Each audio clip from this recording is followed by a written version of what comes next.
کہ تمہاری ہونے والی زوجہ کو تمہیں والا ہے، اب تم نکاح کر لو گے تمہاری ماں کی پسند پر، تمہارے باپ کی پسند پر. یہاں دیکھیے ہم نہیں کہہ رہے ہیں کہ ماں کی پسند کو ٹکرا دیا جائے، باپ کی پسند کو ٹکرا دیا جائے. شریعت صاف کہتی ہے کہ ہونے والا میاں اپنی بیوی کو دیکھ سکتا ہے اور ہونے والی بیوی اپنے شوہر کو دیکھ سکتی ہے. وہ کیوں؟ اس وجہ سے کہ آئندہ اگر کوئی شوہر یہ نہ کہہ سکے کہ مجھے یہ میری بیوی پسند نہیں، میری اماں میری پسند کے بغیر کر لے آئی اس بیوی کو، اس وجہ سے میں گھٹن کی زندگی گزار رہا ہوں. یہ لفظ زندگی میں تمہارا نہ کہنا. شادی جو کی جاتی ہے وہ سکون کے لیے، موثر کے لیے، محبت کے لیے اور اطمینان کے لیے. اب اگر ماں پسند کر کے لائی، بیٹا یوں کہہ رہا ہے کہ میری پسند نہیں تھی، میری اماں نے زبردستی نکاح کر ڈالا، میرے بھائی بہنوں نے کر ڈالا، جہیز کے لالچ میں کر ڈالا، خاندان کے لالچ میں کر ڈالا. یہ بات نہیں کہنا. زندگی میں امن ہو، سکون ہو. تجھے جو لڑکی پسند آ جائے، لڑکی کو جو لڑکا پسند آ جائے، خاندان والوں نے رضامندی ظاہر کری. صاف فرمایا سیدنا کہ کیوں کہہ رہا ہوں میں؟ اس وجہ سے کہ آج ایک عام ماحول ہے کہ نہیں ماں کی پسند بیٹی کی پسند ہے، لڑکی کے باپ کی پسند ہے لڑکی کی پسند ہے. جہاں لڑکی کو پیدا کرنا چاہیے، کالج کو بھیجتے ہوئے کبھی یہ نہیں سوچا کہ کالج کے آوارہ عمدہ کتے میری لڑکی کو زنا کی نظر سے بھیجیں گے. ہونے والا دلہا شریعت نے اجازت دی. اب کو آقا عالم صلی اللہ علیہ وسلم نے اجازت پر فرمائی. وہاں تو کہتا ہے ارے بھائی شرم کی بات یہ علماء کو سمجھ میں نہیں آتا کہ لڑکی کو بے پردہ لڑکے کو دکھانے کا حکم دے رہے ہیں. آقا کے کہنے کا مقصد یہ ہے لڑکا دیکھ لے گا، اطمینان کرے گا تو پھر وہ بات اس کی زبان سے نہیں نکلے گی. بھائی مجبوری کی شادی تھی، میں نے قاضی کے سامنے اپنی ماں کی لاج رکھتے ہوئے، بڑے بھائی کی لاج رکھتے ہوئے، چچا اور دادا کی لاج رکھتے ہوئے میں نے قبول کیا کہہ دیا. یہ بات نہ ہے. تجھے زندگی گزارنا ہے، تیری زندگی کا عمل، تیری زندگی کا سکون، تیری زندگی کا چین ان تعلقات پر منحصر ہے. تو اس وجہ سے یہاں اجازت دے دی کہ یہاں تو دیکھ سکتا ہے. اب ہم یہاں یہ کہتے ہیں کہ جو ہے یہ دکھانا حرام ہے، ناجائز ہے. جب ہمارے عالم صلی اللہ علیہ وسلم نے حضرت ابو ہریرہ رضی اللہ تعالیٰ عنہ کو حکم دے دیا، ہمارے عالم صلی اللہ علیہ وسلم کے حکم کے بعد اب امتی کا کوئی فیصلہ باقی نہیں رہ جاتا. کسی قاضی کی کوئی فتاوت اور کوئی مفتی کا کوئی فتویٰ اب باقی نہیں رہ جاتا. نبی کریم صلی اللہ علیہ وسلم نے صاف ارشاد فرمایا کہ تم اپنی اولاد کی حسن تربیت کے لیے اپنی بیویوں کا صحیح انتخاب کرو. آپ صلی اللہ علیہ وسلم نے صاف ارشاد فرمایا اولاد تو بعد میں ہو رہی ہے، کوئی 1 سال بعد، کوئی 2 سال بعد، کوئی 5 سال بعد پیدا کر رہا ہے. آقا نے فرمایا اس اولاد کی حسن تربیت کے لیے جس خاندان سے تم نکاح کر کے لا رہے ہو کہ اگر بچہ اگر یوں کہے کہ میری خالہ ہے، یہ میری آنٹی ہے، میرا انکل ہے، یہ چچا ہے، یہ چاچی ہے، فخریہ طور پر کہے، وہ سینہ تان کر کہے، سر کے بارے اپنے سر کو جھکاتے ہوئے یہ میرے چور چچا صاحب ہیں، یہ میرے ڈاکو ماما صاحب ہے. خاندان کو دے کر، عزت کو دے کر یہ آقا نے فرمایا. تمہارے بچوں کی پرورش آج لوگ یہ سمجھتے ہیں کہ شادی انسان کی جن کی خواہش کی تکمیل کا نام ہے کہ جو زنا کر سکتا تھا، جو مر جا سکتا تھا وہ خواہش اپنی بیوی کے ذریعے پورا کر دیا. نہیں، شادی اولاد کے حسن تربیت کا نام ہے. اس وجہ سے آقا عالم صلی اللہ علیہ وسلم نے صاف ارشاد فرمایا اپنے بچوں کے خالہ کا انتخاب تم کیسے کر رہے ہو، نانی کا انتخاب کیسے کر رہے ہو، ماموں کا انتخاب کیسے کر رہے ہو، اور پھر جو ہے رشتے داروں کا انتخاب کیسے کر رہے ہو، ماں کا انتخاب کیسے کر رہے ہو. ان تمام چیزوں کو بنیاد بنا کر ذہن میں مد نظر رکھ کر جو لڑکی کا دیدار حرام تھا. آپ اگر سڑک میں جا رہے ہیں، عرس میں جا رہے ہیں، قوالی میں جا رہے ہیں، سلیما جا رہے ہیں، پریپارت میں جا رہے ہیں تو کوئی یہ سمجھ کر نوجوان کہ میں اپنے ہونے والی دلہن کو دیکھ رہا ہوں سڑک میں، حرام ہے. آقا عالم صلی اللہ علیہ وسلم نے فرمایا کل للمؤمنین یغضوا من ابصارهم، اے مومنو اپنی نگاہوں کو مست رکھو. یہ طریقہ ہے پارکوں میں دیکھنے کا، قوالی کی محفل میں دیکھنے کا طریقہ یہ ہے کہ پہلے باپ کو راضی کرو، ماں کو راضی کرو، خاندان کو راضی کرو، اجازت لو، خود ان کے مکان میں جاؤ، تمہاری اجازت کے ملنے کے بعد پھر دیکھو، اطمینان ہو، مشورہ کرو، علماء سے استخارہ کرواؤ، خود استخارہ کرو. شادی کوئی آسان گڑیا گڑی کا کھیل نہیں، کوئی کا کھیل نہیں ہے. اسے استخارے کے ساتھ، علماء کے مشورے کے ساتھ، گھر کے مشورے کے ساتھ، یہ رسول کریم صلی اللہ علیہ وسلم کی اہم سنت ہے مشورہ. آقا عالم صلی اللہ علیہ وسلم نبیوں کے سردار ہیں، کائنات کے سردار ہیں، لیکن اہم معاملات میں آبائے عالم صلی اللہ علیہ وسلم کبھی اپنے ازواج سے مشورہ لے رہے ہیں، کبھی صحابہ سے مشورہ لے رہے ہیں، کبھی بیٹیوں سے مشورہ لے رہے ہیں، کبھی بڑوں سے مشورہ لے رہے ہیں. جناب رسول اللہ صلی اللہ علیہ وسلم کی اس سنت کو آپ اپنے گھر میں زندہ کیجیے. اس میں کیا ہوگا کہ محبت بڑھے گی. سوچے گا کہ بھائی شادی کر رہا ہے، بہنوں سے مشورہ لے رہا ہے، بھائیوں سے مشورہ لے رہا ہے. آئینی نظام، خاندانی نظام آقا عالم صلی اللہ علیہ وسلم کی سنتوں پر باقی رہ سکتا ہے. اور آقا کی جو عظیم الشان سنت ہے وہ مشورہ ہے. آپ کے دیکھ لینے کے بعد خاندان والوں سے، بھائیوں سے، بہنوں سے، بڑوں سے، چھوٹوں سے مشورہ کیجیے، استخارہ کیجیے. ساری زندگی کی بنیاد کسی بات پر منحصر ہے کہ آپ کو بیگم صاحبہ کیسے ملتی ہے اور آپ کا سلوک ان کے ساتھ کیا ہوتا ہے، اس کا سلوک آپ کے ساتھ کیا ہوتا ہے.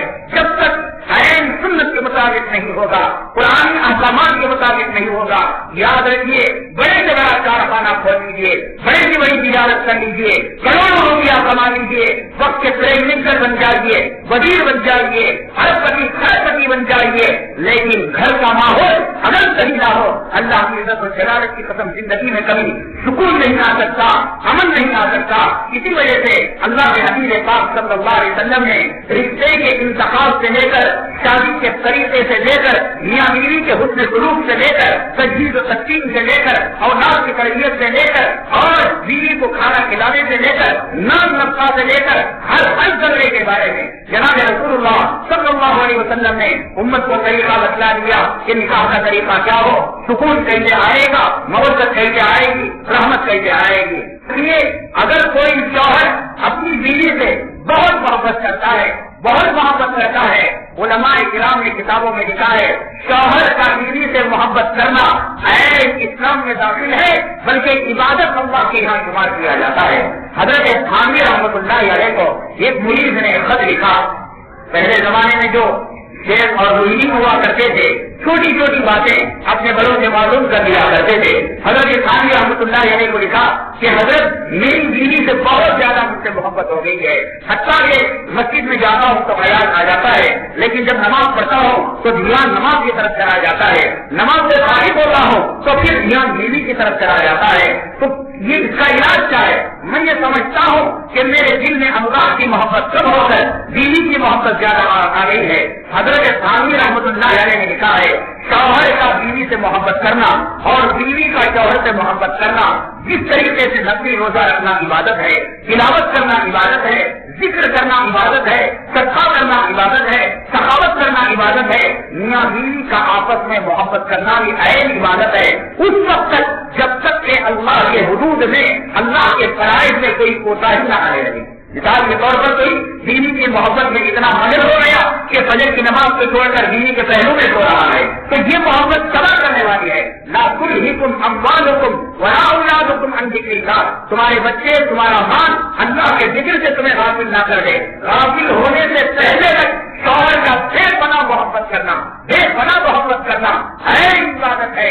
یاد رکھیے جس طریقے سے کوئی آدمی سبزی کے دانے لے کر سبحان اللہ الحمدللہ اللہ اکبر کہتا ہے اسے جو ثواب ملتا ہے، یقین مانیے شوہر کا بیوی سے پیار کرنا، محبت کرنا، نوالا کھلانا. روایت میں آتا ہے جناب رسول اللہ صلی اللہ علیہ وسلم حضرت عائشہ صدیقہ رضی اللہ تعالیٰ عنہا جناب رسول اللہ صلی اللہ علیہ وسلم کی ازواج مطہرات میں سب سے زیادہ آپ ان سے محبت فرمایا کرتے تھے.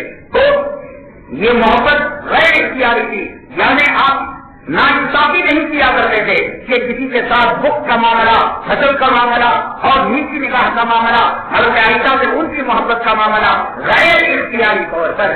ایک آدمی کے 4 بچے ہیں، ان 4 بچوں میں ایک بچہ قرآن پڑھنے والا ہے، ایک بچہ نماز پڑھنے والا ہے، تو باپ فطری طور پر غیر اختیاری طور پر اس نمازی بچے سے محبت کرے گا. ایک بچہ کمانے والا ہے تو ایک دنیا دار انسان غیر ارادی طور پر کمانے والے بچے سے محبت کرے گا. دل چاہے نہ چاہے، دل مانے نہ مانے، لیکن قدرتی طور پر اس طرف دل چلا جائے گا. اسی طریقے سے جناب رسول اللہ صلی اللہ علیہ وسلم حضرت عائشہ صدیقہ رضی اللہ تعالیٰ عنہا سے غیر ارادی طور پر زیادہ محبت کیا کرتے تھے، ورنہ تمام ازواج کو ایک نگاہ سے دیکھا کرتے تھے. روایت میں آتا ہے حضرت عائشہ صدیقہ رضی اللہ تعالیٰ عنہا جب پیالے میں پانی پیا کرتی تھی تو پیالے کے جس حصے میں حضرت عائشہ صدیقہ رضی اللہ تعالیٰ عنہا اپنے لبوں کو، ہونٹوں کو لگایا کرتی تھی، نبی کریم صلی اللہ علیہ وسلم پیالے کو چھین کر اسی حصے میں ہوش لگا کر پانی پیا کرتے تھے. کیوں؟ یہ کہ آقا عالم صلی اللہ علیہ وسلم کو دوسرے کام نہیں تھے. اللہ تعالیٰ نے فرمایا یا ایھا المدثر قم فانذر وربک فکبر یا ایھا الرسول بلغ ما انزل الیک من ربک. اے محمد صلی اللہ علیہ وسلم اس قرآن کو کائنات میں پہنچا دیجیے, توحید کے پرچم کو لہرا دیجیے.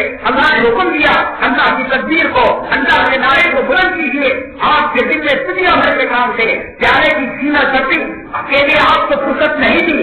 اور روایت میں آتا ہے حضرت عائشہ صدیقہ رضی اللہ تعالیٰ عنہا اگر ہڈی میں لگا ہوا کوئی استعمال کرتی تھی, نبی کریم صلی اللہ علیہ وسلم اظہار شفقت اظہار محبت حضرت عائشہ صدیقہ رضی اللہ تعالیٰ عنہ سے اس ہڈی والے گوشت کو چھین لیتے تھے. جس جگہ حضرت عائشہ صدیقہ رضی اللہ تعالیٰ عنہ نے اپنے لبے مبارک لگائے ہیں اسی جگہ جناب رسول اللہ صلی اللہ علیہ وسلم لگایا کرتے تھے. کیا کام نہیں تھے؟ آج آدمی کہتا ہے میں گھر میں جاتا ہوں تو میرے گھر کا جو ہے دکان کا ٹینشن رہتا ہے, ماروڑیوں کے کاروبار کا حساب و کتاب رہتا ہے, اور وہاں انشورنس کا, جانچ کا, قرضداروں کا فلاں کا جھمیلا, صبح سے لے کر شام تک کارخانے میں دکان میں اپنا دباؤ دے کر رہتا ہے, اور گھر میں آتا ہے تو فون اٹھا لیتا ہے اور پھر جو ہے پورا بزنس والے سے باقی حساب کتاب کی ڈائری اٹھا لیتا ہے. حضرت مولانا ڈاکٹر عبدالحی رحمۃ اللہ علیہ فرمایا کرتے تھے آپ کے پاس اگر کوئی میاں بیوی کا نتیجہ آتا, بہت میں ہر آگے کہہ رہا ہوں آج 99% نمازی طبقہ کیا, حاجی طبقہ کیا, داڑیوں کا طبقہ کیا, عالموں کا طبقہ کیا, اپنا تفریح کا شکار ہے. شوہر کو شکایت ہے مجھے بیوی صحیح نہیں ملی, بیوی کو شکایت ہے مجھے شوہر صحیح نہیں ملا. ہر یہ کہتا ہے میں صبر والی زندگی گزار رہا ہوں, میں آزمائش والی زندگی گزار رہا ہوں. کیوں گزارے گا تو؟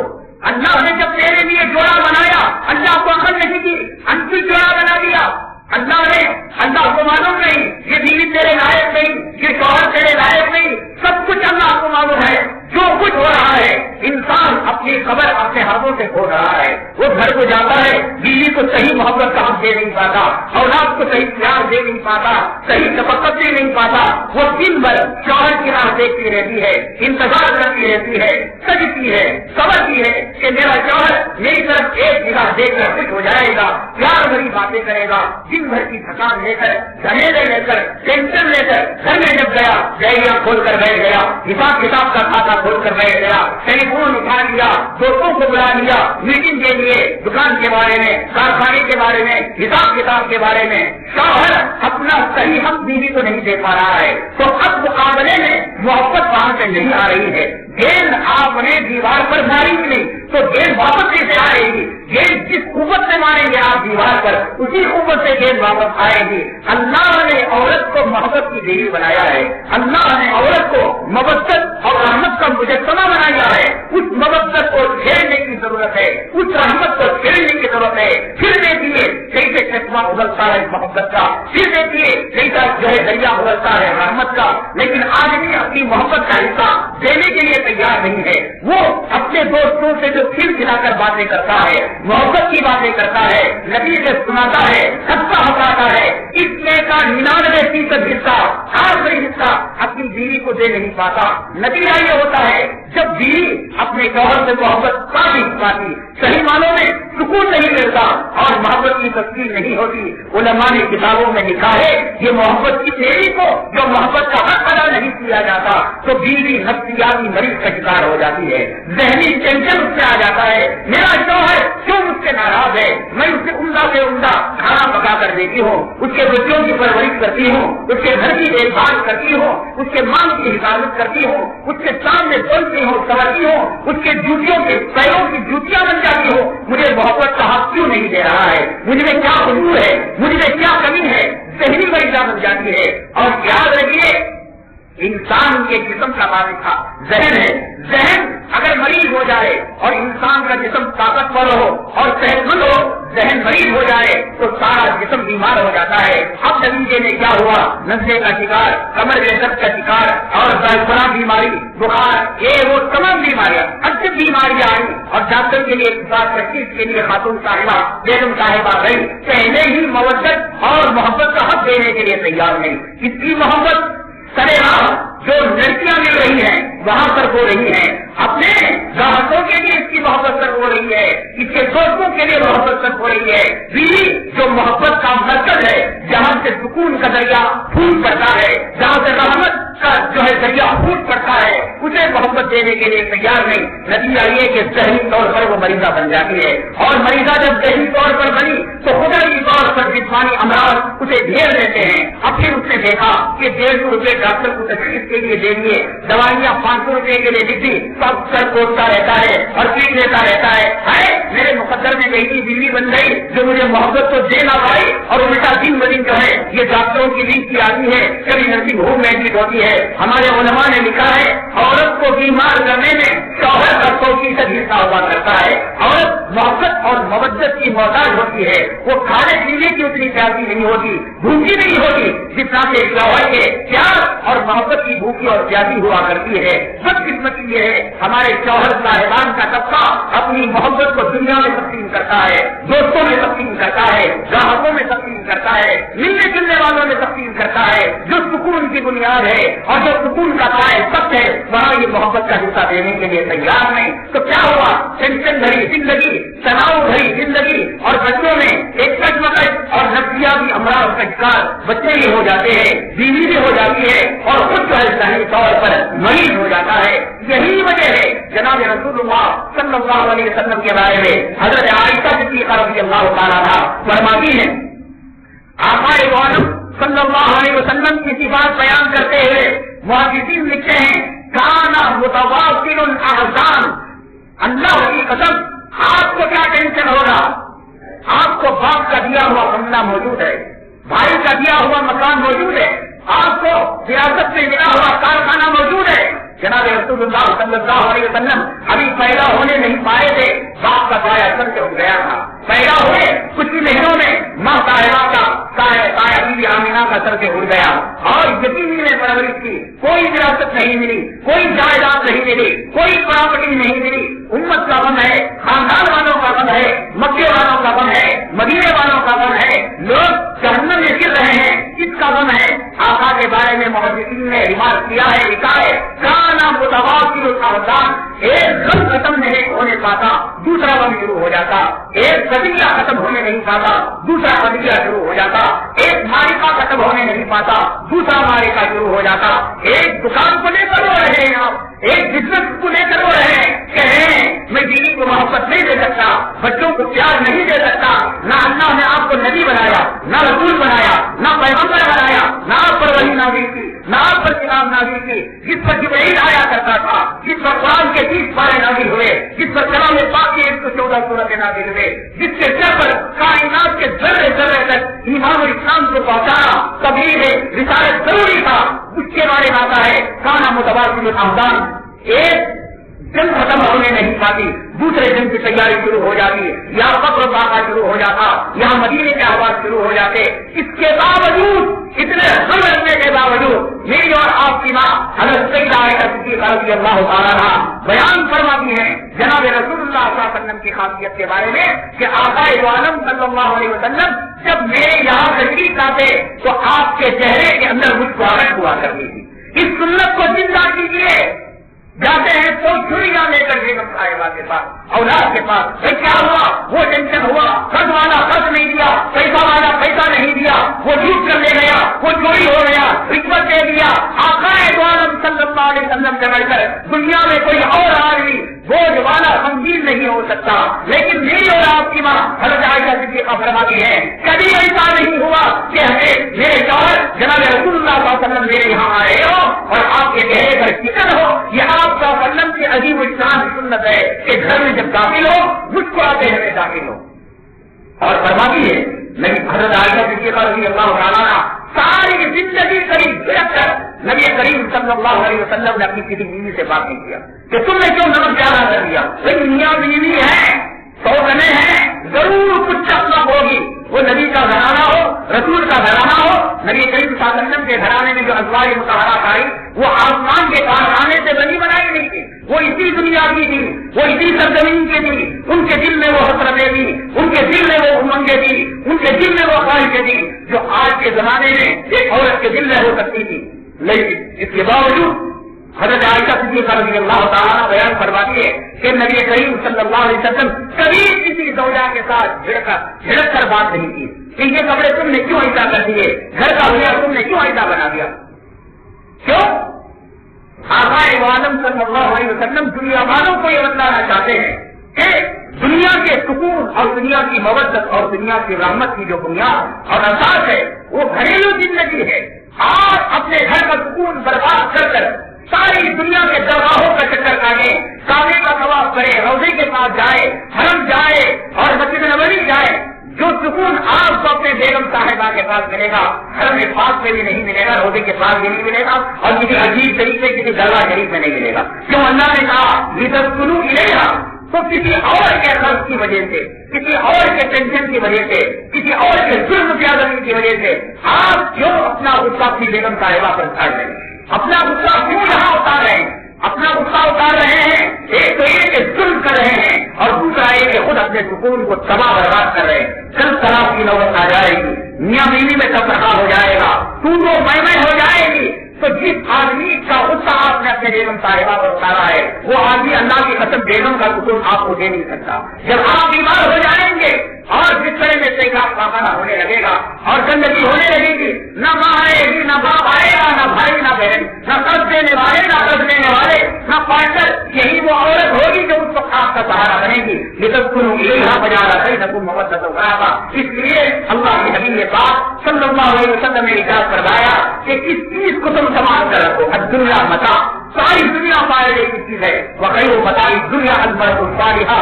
ان تمام چیزوں میں اللہ نے جو سب سے نفع والی چیز بنائی ہے وہ ایک نیک عورت ہے جو آپ کی حق زوجیت کے اندر آئی ہے. اس کے ساتھ دوسرے کا معاملہ, بھڑکاؤ کا معاملہ نہ کرے. دیکھیے نبی کریم صلی اللہ علیہ وسلم باوجود یہ کہ متوافر الاحزان کہ ہمیشہ ممکن رہنے والے, ہمیشہ فکر مند رہنے والے, ابو جہل کی ہدایت کا کیا ہوگا, ابو لہب کی ہدایت کا کیا ہوگا, عبداللہ بن ابی کا کیا ہوگا, مکے کے کافروں کا کیا ہوگا, مدینے کے منافق, ساری فکریں رکھنے والے. لیکن روایت میں آتا ہے دیکھیے کس طریقے سے بیویوں کے ساتھ گل مل کر رہا کرتے تھے, ہنسی کیا کرتے تھے, خوشی کیا کرتے تھے.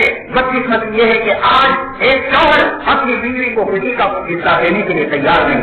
ڈاکٹر عبدالحی رحمۃ اللہ نے ایک عجیب غریب قصہ بیان فرمایا. حضرت خانی رحمۃ اللہ علیہ نے 100 سال پہلے جو کتابیں لکھی ہیں آج اس کا ایک ایک جملہ ایسے معلوم ہوتا ہے کہ آج کے حالات کو سامنے رکھ کر مد نظر رکھ کر حضرت خانی رحمۃ اللہ علیہ نے فیصلے فرمائے ہیں. حضرت خانی رحمۃ اللہ علیہ نے فرمایا شوہر کی ذمہ داریوں میں سے ایک ذمہ داری یہ ہے عورت کے ہر کام کی وہ تعریف کیا ہے, بدقسمتی سے کرنے کے لیے تیار نہیں. سب سے بڑی غلط کہی یہ ہے کہ مرد کے ذہن کے اندر یہ بات بیٹھی ہوئی ہے اگر عمدہ کھانا پکاتی ہے تو آئی اسی لیے ہے کہ کھانا پکانے کے لیے آئی ہے. اگر کپڑے دھوتی ہے آئی اسی لیے ہے خادمہ بن کر, کپڑے نہیں دھوئے گی تو اور کیا کرے گی.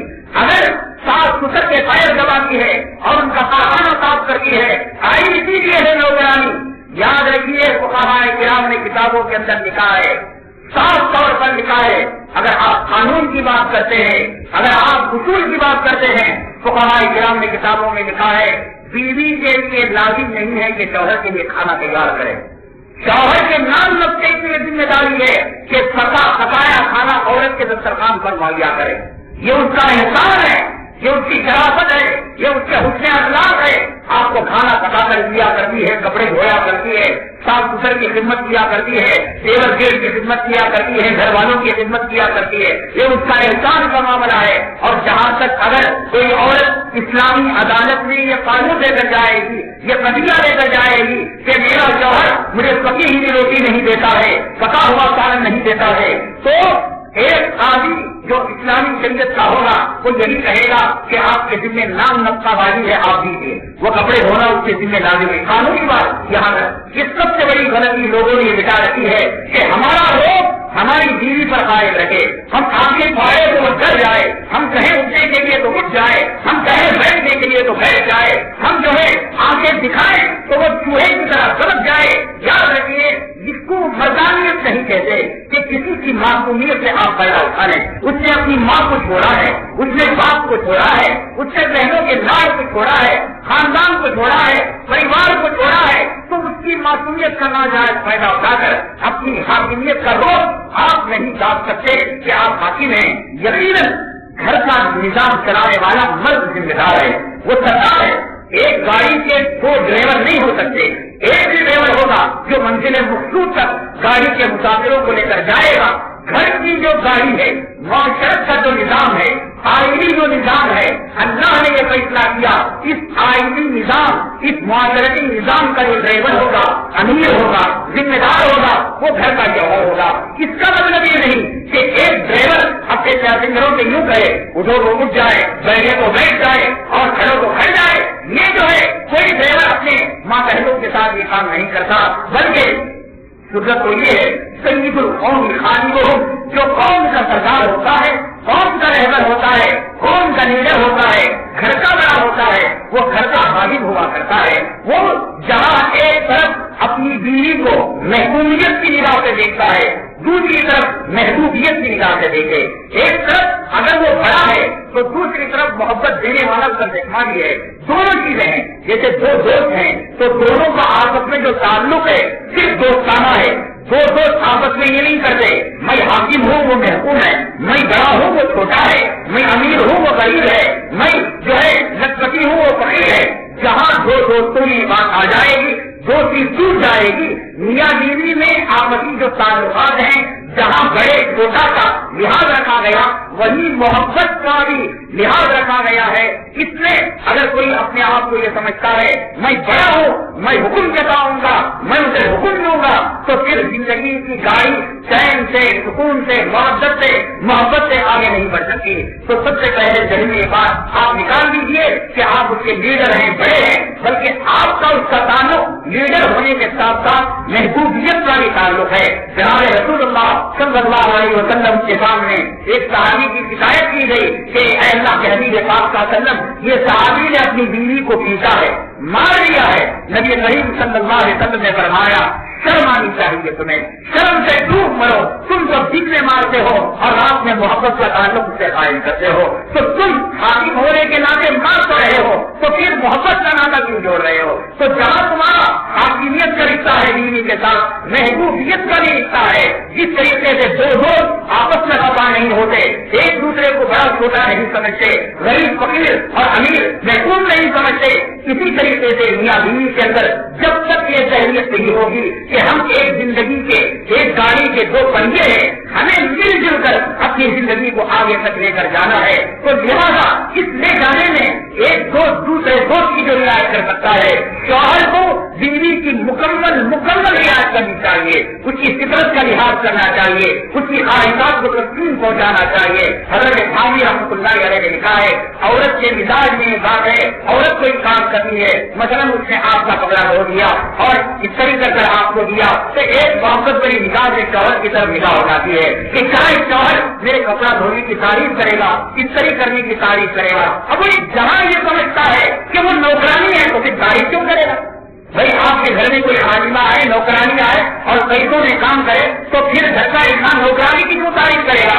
آپ نے بیوی کو بیوی نہیں سمجھا، محبت کا حق نہیں دیا تو تعریف نہیں کر رہے. حضرت خامی رحمۃ اللہ علیہ نے فرمایا جناب رسول اللہ صلی اللہ علیہ وسلم کی آئینی اور معاشرے کی سنتوں میں سے ہے کہ شوہر اپنی بیوی کے کاموں کی تعریف کیا کرے، اس کی کسی برائی پر کان اور نشین نہ کیا کرے، اپنے غصے کا بھرام نہ نکالا کرے. آقائے دو عالم صلی اللہ علیہ وسلم کی سنتوں میں سے ہے.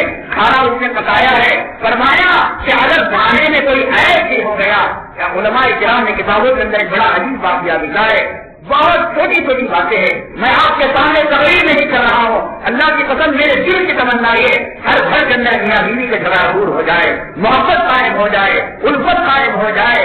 یہ زندگی کی اساس ہے، یہ زندگی کی بنیاد ہے. آقا عالم صلی اللہ علیہ وسلم کی سنتوں کی روشنی میں اگر ہم بیوی کو بیوی سمجھیں گے، محبوبہ سمجھیں گے اور اپنے شریک حیات سمجھیں گے تو پھر سارے جھگڑے اپنے آپ قابل ہو جائیں گے، اپنے آپ ختم ہو جائیں گے. ہم نے بیوی کو اپنی خادمہ سمجھ لیا ہے، نوکرانی سمجھ لیا ہے، کام والی سمجھ لیا ہے. حضرت خامی رحمۃ اللہ نے فرمایا کہ کھانا اس نے بنایا ہے، اچھا کھانا بنایا، خوب تعریف کیجیے کہ بیگم صاحبہ اللہ آپ کو جزائے خیر دے، اللہ آپ کے باپ کی مغفرت کروائے، اللہ تمہارے درجات کو بلند کرے، تم نے اچھا کھانا بنایا ہے. حضرت خامی رحمۃ اللہ نے فرمایا آقا کی سنتوں میں سے ہے کہ شوہر اپنی بیوی کے کھانے کی تعریف کرے، گھر کا نظام اچھا کر دیے، جھاڑو اچھا دے دیا، مہمانوں کو خوش کر دیا تو اس کی تعریف کرنا چاہیے. علماء کرام نے کتابوں میں لکھا ہے ایک مرتبہ ایک بیگم صاحبہ نے اپنے شوہر کے لیے اور گھر والوں کے لیے کھانا بنایا تھا. اتفاق کی بات یہ ہے کہ نمک اس کے اندر بہت زیادہ ہو گیا تھا. تو جو ہی اس نے نوالا اٹھایا تو اس کا غیر مطلب بھڑک گیا. دیکھیے آدمی کہتا ہے میں نے غصے میں آ کر پورا کام کر دیا. تو نے کیوں تھپڑ مار دیا معصوم عورت کو؟ غصے میں آ کر کھاتے سے باہر ہو کر میں نے کہا کہ دنیا کا سب سے عقل مند جو ہے وہ غصہ ہی ہے کہ آدمی غصے ہی میں سب سے زیادہ عقل مند ہوتا ہے. کیوں؟ اگر غصہ بے وقوف ہوتا تو تھانے دار کو تھپڑ مارتا, امام کو تھپڑ مارتا. امام تم ہماری بیوی کو رنڈی کہہ رہے ہو, ہم تمہیں مارنے آ جائیں گے. کیونکہ وہ سمجھتا ہے کہ اس نے ماں کو چھوڑ دیا, خاندان کو چھوڑ دیا, باپ کو چھوڑ دیا, میرے گھر میں قید ہو گئی, میری روٹی کے ٹکڑوں پر برتن رہی ہے, جہاں نمک زیادہ ہوا بھکاری اٹھایا پھینک دیا, اور جہاں جو ہے کچھ فرق ہوا تو فوراً کانم اس کے منہ پر پھینک دیا.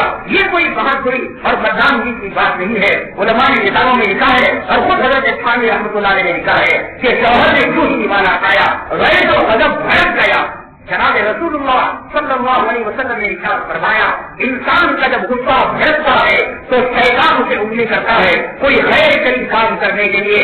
آقا دو عالم صلی اللہ علیہ وسلم نے فرمایا اگر تمہارا غصہ بھڑک جائے, بے قابو ہو گئے, تمہاری بیوی تمہارے قدرت میں ہے کہ تم سالن منہ پر پھینک سکتے ہو, بیٹ لے کر مار سکتے ہو, جوتا منہ پر پھینک کر مار سکتے ہو, گھر سے دھکے دے کر جو ہے کھڑی دھوپ میں نکال سکتے ہو, سب کچھ تم کر سکتے ہو. آقا دو عالم صلی اللہ علیہ وسلم نے فرمایا میں اللہ کی رضا کے لیے صبر کر لیا کہ اللہ نے مجھے اسے شریک حیات بنا دیا, اللہ نے اس کے ذریعے سے میرے آدھے ایمان کو مکمل کر دیا, اللہ نے اس کے ذریعے سے میری شرمگاہ کی حفاظت فرمائی. آقا نے فرمایا یہ سوچ کر کوئی بیوی کی طرف سے ہونے والی تکلیف پر صبر کرے گا, قیامت کے لیے اللہ تبارک تعالیٰ حشر کے میدان میں اس قابل شوہر کو بلائیں گے اور کہیں گے یہ جنت کی بڑی بڑی آنکھوں والی حوریں ہیں, ان میں سے تم جس سے چاہے نکاح کر لینا. جو دنیا میں تم نے عورت کی ظلم اور زیادتی پر جو تم نے صبر کیا ہے کوئی تعریف نہیں کرتا. جہاں نمک کی جلدی بڑھ گئی طلاق دینے پر آمدہ, جہاں مہمانوں کے ساتھ بدسلوکی ہوئی جوتا اٹھانے کے لیے تیار. یہ آقائے دو عالم صلی اللہ علیہ وسلم کا اپنی ازواج کے ساتھ سلوک نہیں. حضرت مولانا ڈاکٹر عبدالحی رحمۃ اللہ علیہ فرماتے ہیں میری زندگی میں بڑا عجیب و غریب واقعات دیکھ آیا. چھوٹی چھوٹی چیزیں ہیں, آپ ان سنتوں کو اپنائیے, اللہ کی قسم گھر جنت کا مسکن اور جنت کا نمونہ ہو جائے گا. تجارت بڑے گھٹے, گھر کی عورت صحیح ہے تو آپ کو کوئی فرق نہیں پڑے گا. بزنس میں اونچ نیچ ہو, گھر کا ماحول صحیح ہو, آپ کو کوئی فرق پڑنے کا نہیں. فرماتے ہیں کہ میرے کسی شاگرد کے یہاں میری دعوت تھی تو میں کھانے کے لیے گیا. علماء نے کتابوں میں لکھا ہے آپ کسی کے گھر میں کھانے کے لیے جائیں تو گھر والے کے کھانے کی جو ہے تعریف کیا کریں. مہمان سے کہیں بات بھائی آپ نے کتنا عمدہ کھانا بنایا ہے, واقعی مجھے آج دسترخوان میں کہیں روٹی کھانے کا مزہ آ گیا, کہیں گوشت کھانے کا مزہ آ گیا. کم وقت کھلانے والا بھی غدار ہے, کھانے والے بھی غدار ہے. شادی میں جائیں گے کھائیں گے, پان گرا بھی ہاتھ میں نہیں لیا, ہاتھ کو بھی دھویا نہیں, حرام کا پیسہ آیا جس کا چاول کی جگہ گوشت تھا, گوشت کی جگہ چاول تھا. دونوں طرف سے غداری آ گئی. آقا کی سنت یہ کہ جس کا کھانا نبھانا کھاتے ہو دسترخوان پر پکانے والے کی تعریف کرو, اس کے دل کا شکریہ ادا کرو, اس کے لیے جزاک اللہ کہو, اس کے لیے دعائیں خیر دو. اللہ کے حبیب پاک صلی اللہ علیہ وسلم نے ارشاد فرمایا جنت کے دروازوں میں سے ایک دروازے کا نام ہے باب الفرح, یعنی فکر کا دروازہ. جناب رسول اللہ صلی اللہ علیہ وسلم نے فرمایا اللہ تبارک تعالیٰ اس دروازے سے ان شوہروں کو بلائیں گے جو اپنی بیویوں کو خوشیاں دیا کرتے تھے. وہ شوہر کہاں ہے جو بیویوں کی تکلیفوں پر صبر کیا کرتے تھے. وہ باپ کہاں ہے جو اولاد میں شفقت کی برداشت کیا کرتے تھے, ان کے ساتھ کھیلا کرتے تھے, محبت کو بانٹا کرتے تھے, سکون اور رحمت کی زندگی گزارا کیا کرتے تھے. ڈاکٹر عبدالحی رحمۃ اللہ علیہ فرماتے ہیں کہ میں اپنے شاگرد کے یہاں دعوت میں گیا, دسترخوان بچھا ہوا تھا, کھانا جو کھایا آقا عالم صلی اللہ علیہ وسلم کی سنت یاد آئی. کہنے لگا کہ ان کی جو شاگرد تھے, ان کے بیگم صاحبہ تھے, آپ کے جو ہے ایک بیعت کے تعلقات تھے, ارادت کے تعلقات تھے. بس پردہ وہ خاتون آئی, حضرت کو سلام کیا, السلام علیکم ورحمۃ اللہ.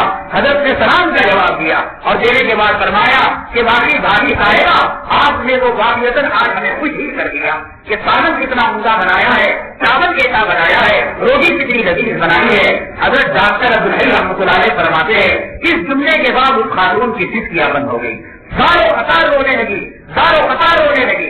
ڈاکٹر عبدالحی رحمۃ اللہ علیہ فرماتے ہیں میں پریشان ہو گیا، کیا ماجرا ہے؟ میں نے کوئی غلط جملہ تو نہیں کہہ دیا، دل کو ٹھیس پہنچانے والا جملہ تو نہیں کہہ دیا، لیکن صاحبہ بھابھی صاحبہ آپ کیوں رو رہی ہیں؟ تو اپنی ہچکیوں پر قابو پاتے ہوئے کہا کہ 40 سال ہو گئے اس عورت سے نکاح کیے ہوئے، آج تک میرے کھانے کی تعریف نہیں کی۔ پہلے وہ شخص ہو جو تم میرے کھانے کی تعریف کر رہے ہو۔ عورت پیار کی محتاج ہے، محبت کی محتاج ہے۔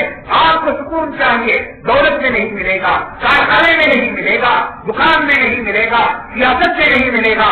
اللہ نے اسے محبت کی دیوی بنایا، سکون کا ماحول بنایا اور کہا یہ تسکنوا الیہا وجعل بینکم مودۃ ورحمۃ۔ اللہ کی قسم 1 پیسہ رحمت اور مودت اور محبت دے کر کے دیے، 99 درجے آپ سے محبت کرے گی۔ یہ خاندان جھگڑے میاں بیوی کے تفریقے اور شوہر اور عورت کی جو لڑائی اسی وجہ سے ہو رہی ہے۔